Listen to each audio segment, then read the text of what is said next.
భారతదేశానికి చంద్రగుప్త మౌర్యుని ఆస్థానానికి పంపబడిన గ్రీకు రాయబారి Megasthenes indica was written in కౌటిల్యుడు తన యొక్క అర్థశాస్త్రంలో మూడు రకాల బానిస వ్యవస్థల గురించి తెలియజేశారు. ఆంధ్రులకు 30 దుర్గాలు ఉన్నాయంట. బంగారు పుట్టులు పెట్టే చీమలు ఆంధ్రదేశంలో కనిపిస్తున్నాయి, విహరిస్తున్నాయి అంటున్నాడు.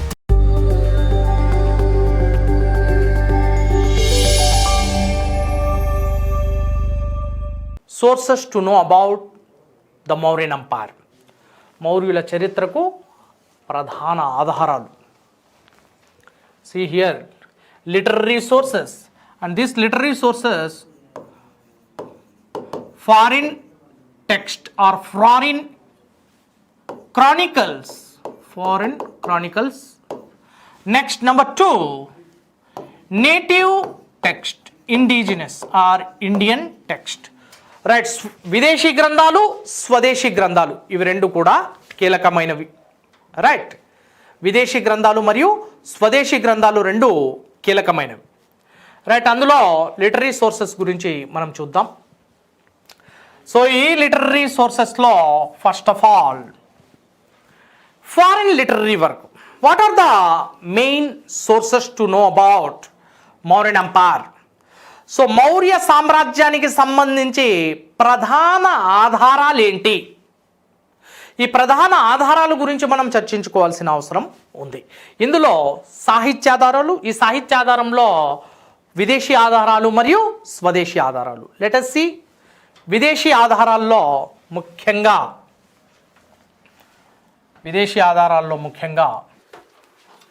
Megasthenes indica. Megasthenes. He was an ambassador sent to the court of Chandragupta Maurya from Seleucus Nicator. Seleucus Nicator అనే ఒక గ్రీకు చక్రవర్తిచే భారతదేశానికి చంద్రగుప్త మౌర్యుని ఆస్థానానికి పంపబడిన గ్రీకు రాయబారి Megasthenes. Name of an ambassador to the court of Chandragupta Maurya, Megasthenes wrote a book, Indica. Right. So Indica is not available in full-fledged or full shape of this book is not available. Right. So based on the few fragments of this book, later the Greek historians wrote so many things regarding the municipal administration of Mauryas, regarding the great city that is Pataliputra, and regarding the social conditions of Mauryan society or Mauryan empire, and mainly the great thing about the rulers of Magadha or Mauryan empire. Maurya సామ్రాజ్యానికి సంబంధించిన అన్ని అంశాలు మనకి తదనంతర కాలంలో indica అనే గ్రంథాన్ని ఆధారంగా చేసుకుని గ్రీకు చరిత్రకారులు మెగస్తనీస్ రచించిన ఇండికాను ముక్కలుగా ఇది చిన్నాభిన్నం అయిపోయిన ఆ గ్రంథాన్ని ఆధారంగా చేసుకుని మరిన్ని గ్రీకు గ్రంథాలు రచించారు. వాటి ఆధారంగానే మనం ఈ మౌర్యులకు సంబంధించి తెలుసుకుంటున్నాం. ఫస్ట్ ఆఫ్ ఆల్ మెగస్తనీస్ ఇండికాను గ్రీకు భాషలో రచించాడు. అసలు మెగస్తనీస్ ఎవరు? Who was Megasthenes? Greek ambassador in the court of Chandragupta Maurya sent by Seleucus Nicator. And who was a Seleucus Nicator? ఈ సెల్యూకస్ నికేటర్ ఎవరంటే, సెల్యూకస్ నికేటర్ అలెగ్జాండర్ మరణాంతరం సిరియా ప్రాంతానికి పరిపాలించాడు. అలెగ్జాండర్ మరణాంతరం సెల్యూకస్ నికేటర్ అలెగ్జాండర్ యొక్క ఒక సేనాని. Soon after the death of Alexander, he declared independence from Syria and came to power. And soon after coming to power, this Seleucus Nicator, head of the Seleucid Empire, sent an ambassador to the court of Chandragupta Maurya in order to have a diplomatic and friendly alliances or relations with the great sovereign empire that is Mauryan empire. And he was Chandragupta Maurya, the ruler of Mauryan empire. So ఈ క్రమంలో దౌత్యనీతి కోసం రాయభారాన్ని పంపించాడు. Right, ఇది విజయవంతమైంది. చంద్రగుప్త మౌర్యునికి మరియు Greek రాజైన Seleucus నికేటర్కి మధ్య దౌత్య సంబంధాలు ఫలించాయి. ఎవరి రూపంలో అంటే మెగస్తనీస్ రూపంలో. So Megasthenes Indica was written in Greek version, Greek భాషలో రాయబడింది. ఈ గ్రంథంలో ఎన్నో కాంట్రవర్సీస్ ఉన్నాయి. So many controversies were mentioned in Megasthenes Indica. Number 1, no stealing in India, no thieves in India. భారతదేశంలో దొంగలు లేరు, కానీ కొన్ని ప్రాంతాల్లో దొంగలు ఉన్నారు జాగ్రత్త అనే బోర్డులు మనకు కనిపిస్తుంటాయి, నోటీస్. కానీ మెగస్తనీస్ కథనం ప్రకారం భారతదేశంలో దొంగలు లేరు, అంటే దొంగలు లేని ప్రాంతం. Right. So India is free from the thieves and stealing activities. దొంగతనాల నుంచి విముక్తి పొందింది. భారతదేశంలో అసలు దొంగతనాలే లేవు అంటున్నాడు. రైట్. కరువు కాటకాలు లేవు కూడా అంటున్నాడు. కరువు కాటకాలు, this observation is very important. The observation of a foreign ambassador is very very important. కరువు కాటకాలు భారతదేశంలో లేవు అంటున్నాడు. So there is no famine in India. Famine means extreme drought conditions. Extreme drought conditions. That is famine. But there was no drought scenarios in India during the period of Mauryas, according to Megasthenes' observation. Next. There is no slavery in India.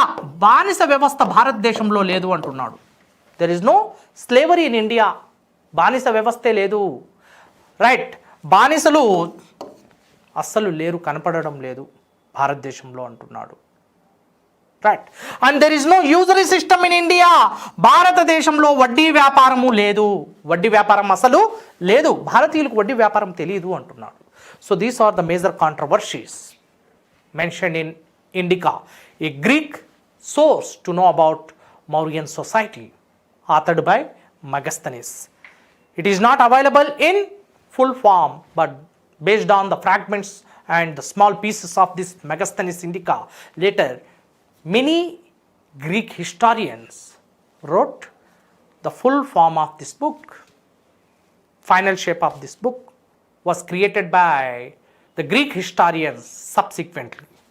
Now here we must remember, no thieves in India, no famines in India, no slavery in India, no usury system or money lending business in India.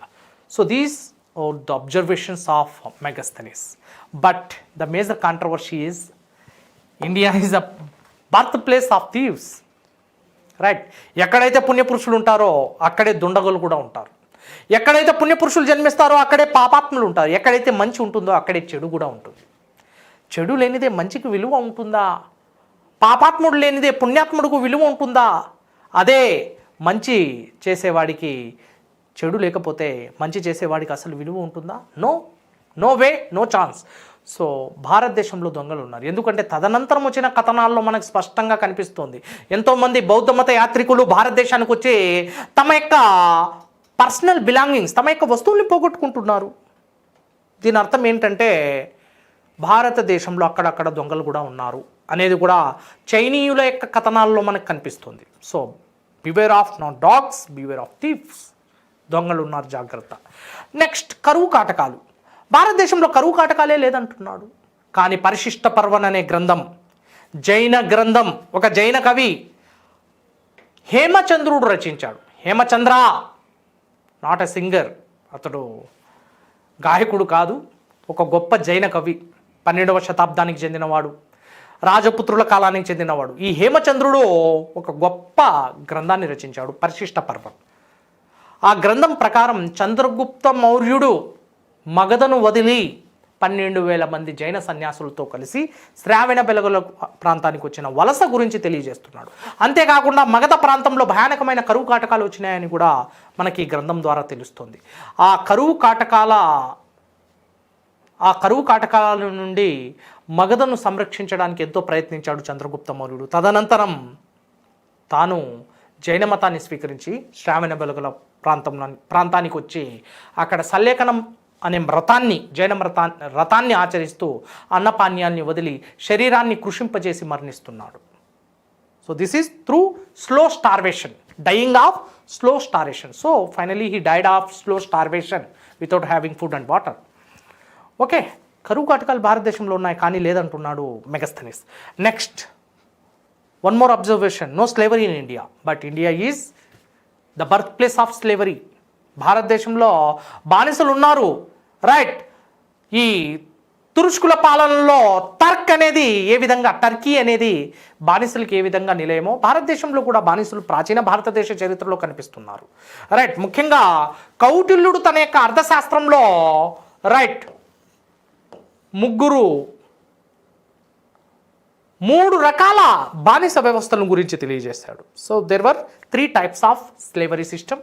One is యుద్ధాల్లో పట్టుబడిన వారు, captives అంటుంటాం, వీరినే ఏమని పిలుస్తాం, captives, right. యుద్ధాల్లో పట్టుబడిన వారు, who captured in the warfare or in the battle field, right. యుద్ధాల్లో పట్టుబడిన వారిని బానిసలుగా మార్చేస్తున్నారు, యుద్ధ ఖైదీల్ని. Number 2 type 1. నెంబర్ 2 type 2 వారసత్వంగా సంక్రమిస్తున్నవారు through hereditary or inheritance, someone inherited by father, right. So through inheritance. And number 3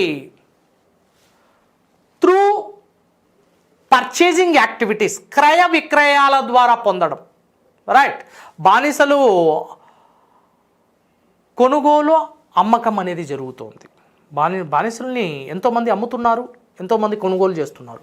ధనికులు తమ ఇళ్లలో బానిసల్ని నిర్వహించుకుంటున్నారు, బానిస వ్యవస్థను నిర్వహిస్తున్నారు, బానిసల్ని వారు పెంచుకుంటున్నారు, రైట్. సో ఆ విధంగా బానిసల్ని మార్కెట్లలో కొనుగోలు చేస్తున్నారమ్మా, right. So these 3 types of slavery system was under practice during the ancient times according to Kautilya's Arthashastra. కౌటిల్యుడి యొక్క అర్థశాస్త్రం ప్రకారం ఇవి మనకు చాలా స్పష్టంగా ధృవీకరించబడ్డాయి, రైట్. ఇక మెగస్థనీస్ గురించి మనం ముందు మౌర్యుల సమాజం గురించి చర్చించేటప్పుడు మెగస్థనీస్ సామాజిక వ్యవస్థ గురించి తెలియజేస్తున్నాడు. భారతదేశంలో 7 వర్ణాలు ఉన్నాయంటున్నాడు, right. According to the Indian context, India has 4 varnas. Indian society was comprised of 4 varnas: Brahmina, Kshatriya, Vaishya and Shudra, right. అలాంటిది 4 వర్ణాల గురించి, 4 కులాల గురించి మనకి మన భారతీయ ధర్మశాస్త్రాలు తెలియజేస్తుంటే ఇక్కడ మాత్రం మెగస్థనీస్ చాలా భిన్నంగా చెప్తున్నాడు. 7 కులాలు ఉన్నాయి అంటున్నాడు. అందులో పశుపాలకుల్ని చేర్చాడు, అందులో వ్యవసాయదారుల్ని చేర్చాడు, అందులో కౌన్సిలర్లను చేర్చడం జరిగింది, అందులో పురోహిత వర్గానికి చేర్చడం జరిగింది. దీని అర్థం ఏంటి? So Megasthenes was a little confused in identifying the caste and the occupation, identifying the difference between the caste and occupation. వృత్తిని మరి కులాన్ని గుర్తించడంలో ఈ మెగస్థనీస్ అనేవాడు విఫలం చెందాడనేది మనకి స్పష్టంగా కనిపిస్తుంది. వీటి గురించి మనం ముందు సమాజంలో చర్చించబోతున్నాం, right. So next thing is, so this is about foreign literary work. The main book is Megasthenes Indica, the first foreign text or foreign chronicle or foreign account to discuss India or Mauryan empire. So భారతదేశ సమాజాన్ని గురించి, పరిపాలన గురించి తెలియజేస్తున్న మొట్టమొదటి విదేశీ గ్రంథం Megasthenes రచించిన Indica. So this is giving too much information about the municipal administration of Mauryas and the great Pataliputra and the neighbours of Magadhan empire or Mauryan dynasty. మౌర్యుల యొక్క సామంతులైన ఆంధ్రుల గురించి కూడా తెలియజేస్తున్నాడు మెగస్తనిస్ తన యొక్క ఇండికా గ్రంథంలో ఆంధ్రులకు 30 దుర్గాలు ఉన్నాయంట. బంగారు పుట్టులు పెట్టే చీమలు ఆంధ్రదేశంలో కనిపిస్తున్నాయి, విహరిస్తున్నాయి అంటున్నాడు. See what is the inner aim of saying like this? So Megasthenes tried to say the great wealth and prosperous economy of Andhra. ఆంధ్రులకు 30 కోట్లు ఉన్నాయి, మరి బంగారు పుట్టలు పెట్టే చీమలు ఉన్నాయంటే ఇవి ఆంధ్రుల యొక్క సిరి సంపదలు, ఆంధ్రుల యొక్క సైనిక శక్తి గురించి తెలియజేస్తున్నాడు మెగస్తనిస్ తన ఇండికాలో. And so many sources like Pliny source, Ptolemy wrote guide to geography, Pliny wrote natural history, and Epirus wrote few books, Greek books, which describe the history of ancient India elaborately. So these Greek versions and foreign chronicles are very important.